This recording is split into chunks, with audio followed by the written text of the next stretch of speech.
말 앞에 접속사가 붙어 있습니다. 배라고.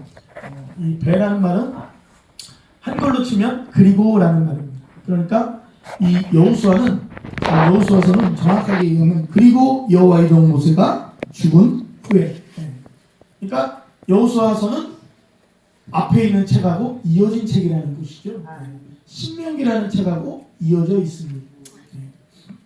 우리가 신명기는 모세 오경에 속한다고 알고 있습니다. 맞습니다. 우리가 모세 오경에 속하는 신명기를 볼 수도 있지만 또 한편으로는요, 이 원문으로 보면 이 창세기는 성경의 시작이니까 이렇게 처음에 시작할 때 태초에라고 시작을 하는데 그 뒤에 출애굽기나 레위기나 민수기는 다 이 여호수아처럼 그 앞에 접속사 그리고라는 말로 시작을 합니다. 그러니까 창세기에 다 연결된 책이라는 것이죠. 그런데 이 여호수아서는 이 신명기는 그리고라는 말이 없어요. 신명기에서부터 또 다시 창세기처럼 새롭게 시작이 되는 겁니다. 그래서 신명기에서부터 여호수아 그리고 우리가 잘 알고 있는 사사기 그리고 사무엘상하, 열왕기상하, 역대기상하 여기까지 계속 그리고라는 말로 신명기하고 연결이 되어 있죠. 성경에서 이것이 왜 중요하냐면 창세기에서부터 출애굽기, 레위기, 민수기는 하나님이 주시는 약속의 가나안 땅 바깥에서 일어난 일들입니다. 아직 그 땅을 소유하지 못하고 그 땅 안으로 들어가지 못했어요. 물론 신명기도 들어가지 못했습니다. 모압 평야에서 모세가 모압 평야에서 이스라엘 땅을 바라보면서 그 땅에 들어갔을 때 너희는 어떻게 살아야 되는지에 대해서 율법을 재해석해 주는 것이죠. 그리고 나서 이 여호수아에서부터 역대기 상하까지 우리가 이 성경을 뭐라고 부르냐면 역사서라고 부르죠. 역사서. 이 여호수아서는 성경의 이 역사서에 이제 이 처음이 되는 겁니다. 그런 면에서 지금 이 이스라엘의 역사서, 이스라엘의 역사를 통하여서 성경은 무엇을 말하고 있는가를 먼저 한번 잠깐 언급하고 넘어가려고 합니다. 이 이스라엘의 역사서는 어떤 관점으로 쓰여졌다고 그랬냐면 신명기하고 연결이 되어 있어서 신명기적 관점의 역사서라고 얘기를 합니다. 구약의 성경은 이제 이 정경화가 되는 그 과정이 언제서부터 이렇게 정경화가 되었냐면 이제 책으로 본격적으로 이제 이렇게 책으로 만들어서 널리 배포가 됐냐면 BC 586년에 이 남유다가 멸망한 다음에 성전이 같이 멸망했잖아요. 그리고 그 성전도 무너지고 많은 사람들이 다 바벨론으로 포로로 끌려갔습니다. 거기서 이제 그들이 전심으로 돌이키고 하나님 앞에 나와 예배하려고 그러는데 동물의 제사, 제사를 드리고 싶어도 성전이 없는 거예요. 성전이 없어서 예배하지 못합니다. 그래서 그들이 예배할 수 있는 것은 뭐냐? 말씀의 제사. 이제는 말씀의 제사입니다. 그래서 사실 말씀의 제사를 드리려고 하다 보니까 그전에는 동물의 제사, 이 성전에서 예루살렘 성전에서 그 중심의 제사의 중심에 예배를 드리다가 말씀 중심의 이제 예배로 바뀌게 되는 거죠. 사실 여기에서부터 사실 점점 자라나서 바리새인 그런 운동이 일어난 겁니다. 우리가 이제 예수님께서는 이 바리새인을 외식한다고 많이 이렇게 책망하셨잖아요. 바리새인들이 처음부터 이렇게 외식하는 자가 되었던 것이 아니라 그들의 처음 마음은 순수했어요. 뭐냐면 우리가 이 나라가 멸망한 이유가 뭐냐? 하나님이 약속으로 주신 이 가나안 땅에서 하나님의 택하신 이 선민이 멸망할 이유가 뭐냐?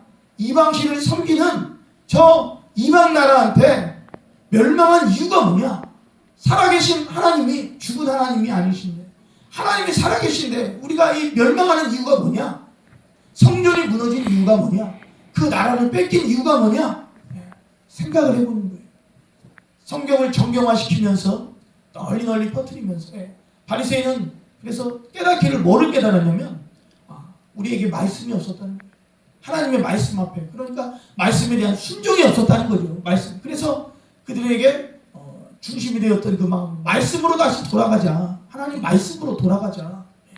그래서 바리새인 운동이 시작되었던 거고, 이 이스라엘의 역사서는 그런 신명기적 관점에서 이런 역사서가 쓰여졌습니다.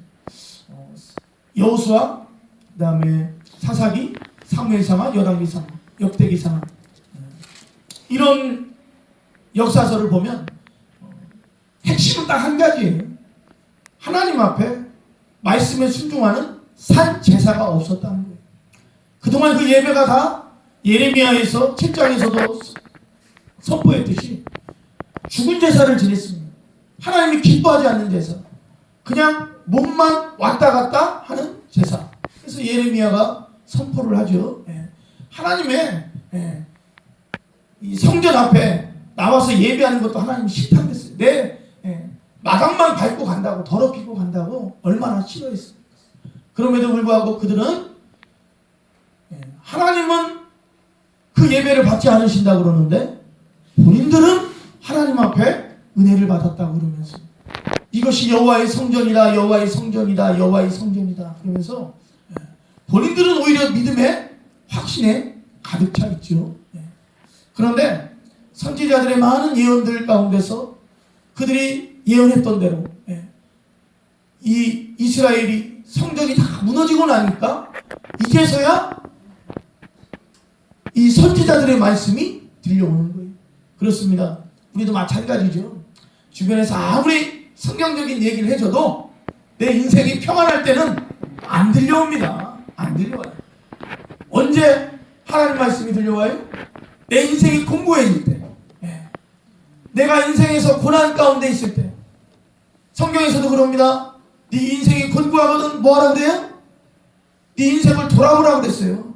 하나님 앞에 인생을 말씀 가운데서 돌아보라고 그랬습니다. 돌아봐서 불순종한 것이 무엇인가, 하나님 앞에서 범죄한 것이 무엇인가 살펴보면서 돌이키라고 그랬죠. 하나님은 회복시키시는 하나님이십니다. 회개하고 자복하며 주님 앞에 다시 사모하고 나오는 자에게 회복시켜 주시고 다시 세우시는 하나님이시죠. 이스라엘 백성이 이 포로기를 겪으면서 그것을 깨달은 거예요. 그것을 깨달은 거예요. 주님 앞에 돌아가려고 그러니까 우리의 문제가 뭐냐? 하나님 앞에 산제사로 나가지를 못했다. 말씀의 순종으로 나가지를 못했다. 그래서 사실 여호수아서뿐만 아니라 역사서의 모든 관점은 제가 아까도 말씀드렸듯이 신명기적 관점에서 쓰여졌는데, 신명기 핵심이 뭡니까? 우리가 잘 알고 있듯이 하나님 말씀에 순종하면 생명과 축복을 얻을 것이요, 하나님 말씀에 불순종하면 사망과 저주의 길을 걸어간다고 그랬습니다. 내가 생사화복의 이 길을 너희 앞에 두었다고 그랬죠. 너희는 이 길 중에서 택하라고 그랬습니다. 그래서 이 역사서는요, 아까도 다시 본문 말씀으로 돌아가서 1장 1절을 읽을 때에 우리는 이렇게 읽으면 더 좋겠습니다. 그리고 여호와의 종 모세가 죽은 후에, 그리고라는 말을 우리가 한번 살펴봤습니다. 그리고 신명기하고 연결이 되어 있다는 거예요. 이스라엘의 모든 역사는 신명기의 말씀과 연결이 되어 있다는 거예요. 순종하면 생명과 축복을 얻을 것이요, 불순종하면 사망과 저주의 길을 걸으리라. 이스라엘의 온 역사가 하나님의 이 신명기의 말씀, 신명기의 말씀은 다른 것이 아니라고 그랬습니다. 하나님이 주신 그 약속의 땅, 그 가나안 땅에 들어가서 성도가 어떻게 살아가야 될 것인가. 여러분 보세요. 여호수아서, 그리고 이제 두 번째를 얘기하겠습니다. 두 번째로 얘기하면 여호수아서는요, 우리가 잘 알고 있듯이 요단강을 건넌 이후에 가나안 땅을 차지하는 역사가 담겨 있습니다. 이것은요, 어떤 예언적인 모형인데요, 모형을 보여주는 겁니다. 우리에게도 적용할 수 있는 모형입니다. 무엇을 적용할 수 있냐면, 이 여호수아서는 구원 못 받은 성도들을 위해서 쓴 것이 아니라 요단강을 건넌 성도들을 위하여서 쓴 것입니다. 요단강이 성도들에게 무엇을 상징합니까? 요단강을 마른 땅 건너듯이 건넜다는 것은 성경에서 분명히 홍해바다를 건넌 것과 같다고 그랬습니다. 사도 바울은 홍해바다를 성도들이 건넜다는 것은 마치 침례를 받은 것과 같다고 그랬죠. 물속에 담긴 것은 예수 그리스도 십자가와 함께 못 박혀 죽은 것이요, 물속에서 나온 것은 그리스도의 부활과 함께 살아난 것을 상징한다고 그랬죠. 그렇습니다. 홍해바다를 건너고 요단강을 건넌 것은 하나님 앞에 성령 세례 받아서 살아난 거죠. 중생의 씻음과 회개의 역사가 일어나서 거듭난 겁니다. 이 여호수아서는요, 구원 못 받은 성도들을 위하여서 쓰여진 것이 아니라 구원 받은 성도들을 위하여서 쓰여진 것입니다. 그런데 무엇에 대해서 얘기하고 있냐? 요단강을 건넌 후에 무엇이 기다리고 있다고 얘기를 합니까? 3번이나 얘기를 하는데 뭐라고 얘기하냐면 6절부터 보면, 저는 이제 성경이 개역개정이라서 좀 참고해서 들으세요. 6절에 보면 강하고 담대하라고 얘기를 합니다. 7절에도 오직 강하고 극히 담대하여, 마지막 9절에도 강하고 담대하여, 거기다가 뭐라고까지 얘기하냐면 두려워하지 말며 놀라지 말라 얘기하죠. 여호수아가 무슨 겁쟁이라서 하나님께서 어떤 믿음의 확신을 주려고 그를 격려하려고 막 얘기하는 것이 아닙니다. 여호수아는요, 우리가 인간적으로 보기에 겁쟁이가 아닌 거예요. 그럼에도 불구하고 하나님께서 강하고 담대하라, 내가 너와 함께하리라, 모세와 함께했던 것처럼 함께하리라, 끊임없이 이렇게 3번, 성경에서 이 숫자는 다 어떤 영적 의미가 있는 줄 압니다. 3은요, 7과 함께 완전수죠. 완전수. 그러니까 3번 강조했다는 것은 그만큼 중요하다는 거죠. 반복해서 중요하다는 겁니다. 이 여호수아가 가나안 땅을 들어가서 가나안 7족속을 물리치고 그 땅을 차지하기 위해서는 뭐가 필요하냐? 하나님이 주시는 믿음의 확신이 필요한 거예요. 왜? 그만큼 뭐가 기다리고 있냐? 치열한 전쟁이 기다리고 있다는 거예요. 치열한 전쟁이. 여호수아가 인간적으로 용기 있고 담대한 사람일지라도 인간적으로는 그것을 감당할 만한 그것이 안 돼요. 힘으로 능으로 되지 않습니다. 오직 하나님의 영으로 되는 줄 압니다. 그래서 하나님께서요, 확신을 주시는 겁니다. 하나님의 말씀을 믿고 나아가라. 그만큼 가나안의 7족속과 싸우는 그 전쟁은 너무도 치열합니다. 보세요. 무엇 하나 물리적으로 이스라엘 백성이 유리한 것이 하나도 없습니다. 훈련된 군대도 아닌, 이제 막 애국에서 나와서 40년 동안 광야를 뺑뺑뺑 돌다가 이제 막 가나안 땅 앞에 도착한 오합지졸입니다. 오합지졸이. 무기도 보세요. 사사기 시대 때까지 그들은요, 철제 무기 하나도 없었다고 그랬습니다. 누구만 무기를 들고 있었다고 그랬냐면 사울왕과 요나단만 칼로 만든 무기를 들고 있었다고 그랬어요.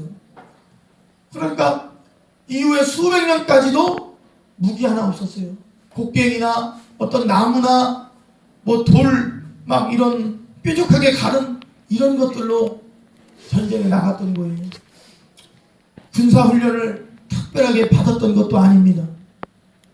또 심지어는요, 가나안 7족속 중에는 그 중에는요, 어떤 사람들이 있었냐면 네피림, 자이언트. 성경에서 또 영어 버전을 보니까 자이언트라고도 해서 거인, 마치 골리앗같이. 안악자손은 거인이라고 그랬잖아요. 거인.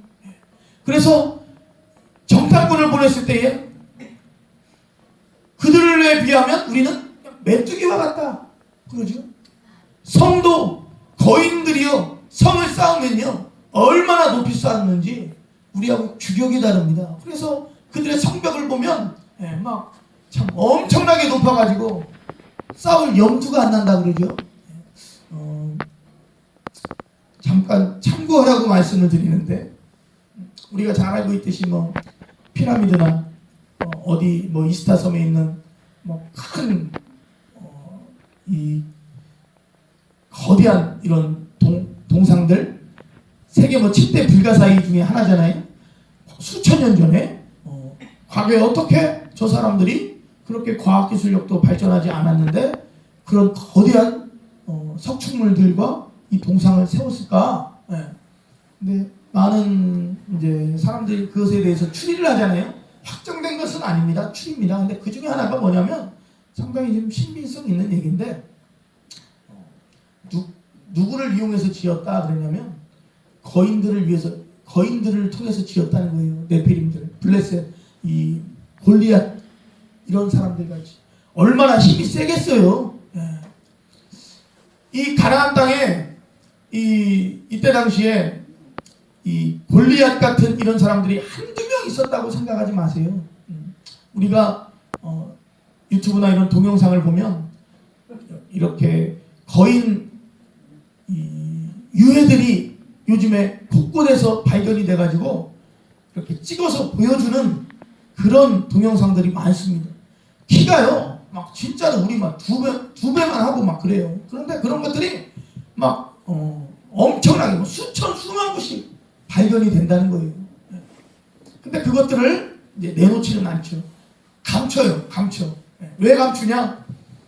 네피림, 이 거인들이 있다는 것은요, 무엇을 드러내는 거냐면 진화론이 아니라 하나님의 말씀대로 창조론이라는 것을 증명해주는 사건이거든요. 왜 그러냐? 성경에는 분명히 적혀 있어요. 창세기 6장에 써 있죠. 하나님의 아들들과 사람의 딸들이 결혼해서 네피림이 생겼다. 물론 하나님의 아들들을 무엇으로 해석하냐? 천주교는 보통 보면 셋의 자손, 그러니까 거룩한 자손들, 그리고 사람의 딸들은 가인의 자손. 그런데 우리가 상식적으로 생각해 보세요. 사람과 사람이 결혼했는데 골리앗 같은 그런 거대한 사람들이 생겨나겠습니까? 사실 기독교 전통 해석은요, 수천 년 전부터 기독교 전통 해석은 하나님의 아들들을 뭐로 해석했냐면 천사들, 타락한 천사들로 해석했습니다. 천사들이 이렇게 하나님이 맡겨놓은 처소를 버리고 이 땅에 내려와서 자기의 마음대로 사람의 딸들을 취해서 이제 이런 부분들을 얘기하려고 그런 것이 아니라, 그래서 이 가나안 일곱 족속과의 싸움은요, 이 거대한 네피림들 뿐만 아니라 이 사람의 힘으로는 능히 감당할 만한 이런 조건이 아닌 거예요. 그래서 하나님께서 오직 하나님이 함께 하셔야 이길 수 있습니다. 어떤 인간적인 용기나 이런 것들로 되는 것이 아니에요. 그래서 하나님께서 함께 하시겠다, 끊임없이 지금 3번이나 강조하는 것이죠. 그렇습니다. 여러분, 믿음에는요, 이 여호수아에게 믿음이 있습니까, 없습니까? 믿음이 있어요. 그럼에도 불구하고 하나님께서는 작은 믿음으로는 이 큰 일들을 감당할 수 없어요. 믿음도 적은 믿음이 있고 큰 믿음이 있습니다. 예수님도 인정할 믿음이 있어요. 이 같은 믿음을 내가 보지 못했노라 백부장하기도 얘기를 했잖아요. 믿음이 적은 자들아 얘기를 했습니다. 우리의 믿음은요, 자라나야 됩니다. 그리스도의 장성한 분량까지 믿음이 자라나야 돼요. 네, 하나님께서 이 여호수아의 믿음을 키워주고 담대하게 하라고 이제 이렇게 용기를 붙들어 줍니다. 가나안의 정복 전쟁은 뭐로 되냐? 뭐로 되냐면 하나님 말씀으로 된다는 거예요. 힘으로 능으로 되는 것이 아니라 성령의 감동 가운데 쓰여진 하나님의 말씀으로 된다는 것입니다. 물론 물리적인 전쟁을 치르지 않은 것은 아닙니다. 사람이 해야 될 도리는 해야죠. 나가서 싸워야죠. 전투를 해야죠. 그러나 그 전투에 함께 하시는 이가 바로 하나님이십니다. 사람의 구원은, 하나님의 여호와의 구원은 사람의 숫자에 많고 적음에 달린 것이 아닙니다. 하나님께서는 믿음으로 나아가 싸울 한 사람이 필요한 거예요. 하나님의 능력으로 힘입어서 영에 감동돼서 나아가서 싸울 그 사람, 그것을 구하는 거죠. 이스라엘이 숫자가 많아가지고 그 전쟁에서 승리한 거 아닙니다. 하나님께서는 오히려 기도원의 그 용사처럼 숫자가 너무 많은 것이 하나님 영광을 가린다고 줄이라고 그러잖아요. 줄이라고 그럽니다. 우리가 아이성 전투에서도 생각해 보면 많은 숫자로 가서 인간적으로 싸워서 이길 수 있을 것 같았지만은 오히려 패배하고 돌아왔습니다. 이것이 무엇을 보여줍니까? 인간적인 전쟁이 아니라 영적 전쟁이라는 것이죠. 그렇습니다. 다시 본문 말씀으로 돌아가면 여호수아서는요, 어떤 예언적인 모형을 보여주는데, 어떤 예언적 모형을 보여주냐? 구원받은 자들이 치루어야 될 영적 전투, 치열한 영적 전투가 구원받은 자들에게 기다리고 있다는 거예요. 우리는요, 이 이스라엘 백성은 그러죠. 여러분, 가나안 땅은 어떤 땅입니까? 애굽에서 노예 생활하면서 광야에서 방황하면서 있었던 이스라엘 민족에게는 가나안 땅은 안식의 땅입니다. 성경을 보면 안식할 곳을 하나님이 주신다고 그랬잖아요. 그 땅이 바로 가나안 땅이죠. 우리에게는 천국이 될 수도 있습니다. 가나안 땅인데, 하나님이 주시는 안식은요, 그냥 공짜로 주어지는 것이 아닙니다. 하나님이 주셔요. 맞습니다. 하나님이 주셨어요. 그러나 뭐 해야 돼요? 우리가 가서 믿음으로 싸워서 쟁취하여서 차지해야 됩니다. 사람이 해야 될 도리가 있어요. 도리가 있습니다. 그래서 오늘 이 본문 말씀에도 이것을 보여주는데, 3절을 한번 보겠습니다. 1장 3절 한번 읽어보겠습니다. 내가 모세에게 말한 바와 같이 너희 발바닥으로 밟는 것은 모두 내가 너희에게 주었노니. 주었노니라고 그럽니다. 주었다. 과거형이죠. 이미 하나님은 가나안 땅을 이스라엘 백성에게 주었습니다. 여호수아뿐만 아니라 누구에게부터 그것을 다 알리셨냐? 430년 전에 아브라함에게도 알리셨어요. 예. 4세대 동안, 4세대 동안 애굽에서 포로 생활로 고난을 겪은 다음에 그들이 나와서 차지하리라 라고 이미 다 자신의 후손들이 어떤 일을 겪을 것인지에 대해서 다 알았고, 또 요셉도 그러죠. 하나님이 반드시 하나님이 주시는 땅으로 이 땅에서 내보낼 때에 자기의 유고를 가지고 가라고 예언을 하잖아요. 네, 그렇습니다. 믿음의 선진들은 다 알았어요. 하나님이 약속의 땅을 안식으로 이스라엘 백성이, 하나님의 택한 백성에게 주실 것을 알았습니다. 과거형입니다. 이미 주었습니다. 그럼에도 불구하고 우리 4절 한번 읽어보겠습니다. 곧 광야와 이 레바논에서부터 큰 강, 곧 유브라데 강까지 해쪽 속에 온 땅과 또 해 지는 쪽 대해까지 너희 영토가 되리라. 처음에는 주었노라 그랬는데 이제 앞으로 될 것이다 라고 그럽니다. 여러분 보세요. 이미 주어진 것은 마찬가지입니다. 주어졌습니다. 그러나 우리가 나아가서 믿음으로 싸워서 차지해야 되는 것에 대해서 하나님께서 말씀을 하시는 겁니다. 네. 그렇습니다. 성도들이요, 안식을 누리는 거, 우리는 구원받으면 평안하다 하고 그냥 지낼 것 같지만은, 마치 여호수아는 어떤 영적 예언적인 모델을 보여주냐면, 성경에도 그러죠. 로마서 7장에 봅니다. 로마서 7장은 중생, 거듭난 자의 내적에서 벌어지는, 이 내면에서 벌어지는 치열한 영적 전쟁에 대해서 얘기하고 있는 줄 압니다. 뭐냐? 구원받기 전에는 사람이요, 죄가 끌고 가는 대로 끌려갑니다. 죄인 줄도 몰라요. 그냥 육신의 본성대로, 육신의 생각대로 끌려가는 대로 끌려가. 그러나 성령으로 말미암아 회개하고 성령을 받아서 하나님의 자녀로 거듭나고 보니까, 빛이 비춰오니까 이제는 죄가 죄인 줄 아는 거예요. 그래서 하나님 뜻대로 살려고 그러는데, 내 마음의 법으로는 하나님을 뜻을 즐거워해요. 그래서 그 뜻대로 살고 싶어. 그러나 내 육신의 법이 나를 죄 가운데로 끌고 갑니다. 우리가 그래서 우리 내면 안에서 영과 육의 치열한 영적 전쟁이 벌어지는 겁니다. 중생한 자는요, 하나님 안에서 깨어있는 자는요, 그냥 내 마음 안에서 아무것도 없는 것이 아니라 치열한 영적 전쟁이 있는 겁니다. 끊임없이 죄와 의에 대한 갈등이 있는 거예요. 그래서 사도 바울도 뭐라고 합니까? 내가 날마다 죽노라, 내 몸을 쳐서 복종시키노라 얘기합니다. 치열한 영적 전쟁이 매일매일 일어난다는 거죠. 여호수아는 그거를 보여주고 있습니다. 요단강을 건넌 백성, 요단강이 건넌 백성은 그냥 그 안식에서 평안하게 누리는 것이 아니라 그 안식의 땅을 차지하기까지 생명 걸고 싸워야 된다는 거예요. 마치 사도 바울이 얘기했던 것처럼 치열한 영적 전쟁, 성도 안에 있는 영적 전쟁이 일어나고 있습니다. 예.